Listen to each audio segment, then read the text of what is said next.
Hello class. This week we're going to talk about eighth notes. Now, eighth notes look a lot like quarter notes. The note head is filled in and they have a stem coming up from them, but they have two things that connect them, or two things that identify them.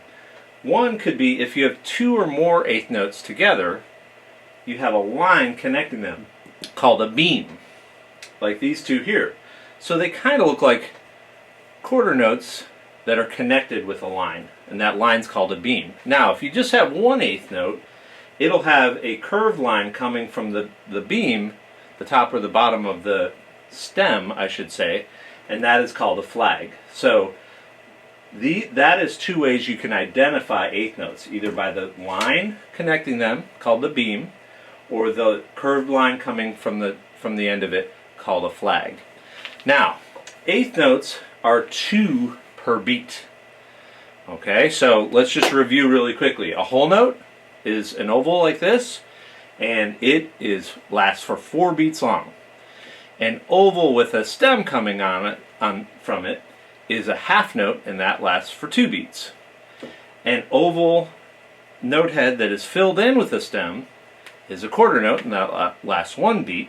And eighth notes are an oval that's filled in with a stem and either has a beam connecting it to another one or a flag coming from on the top of it.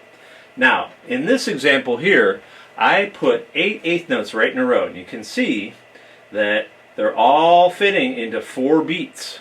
Now, here's how the trick. When we count eighth notes, we count them with an and between the numbers. Okay, so we're still counting to 4 over and over again, but now we're adding one more thing. We're adding and in between. And when I write those out, instead of writing the whole word and, I just put a little plus sign.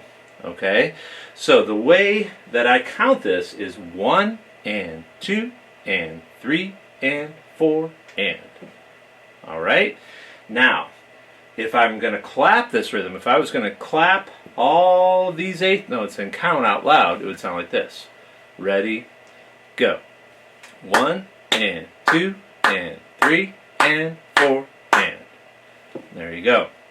So that's how eighth notes look, and that's how we count them. And we're always counting in our head when we're reading music. And if we have eighth notes in the music, now we're adding that and in between the notes.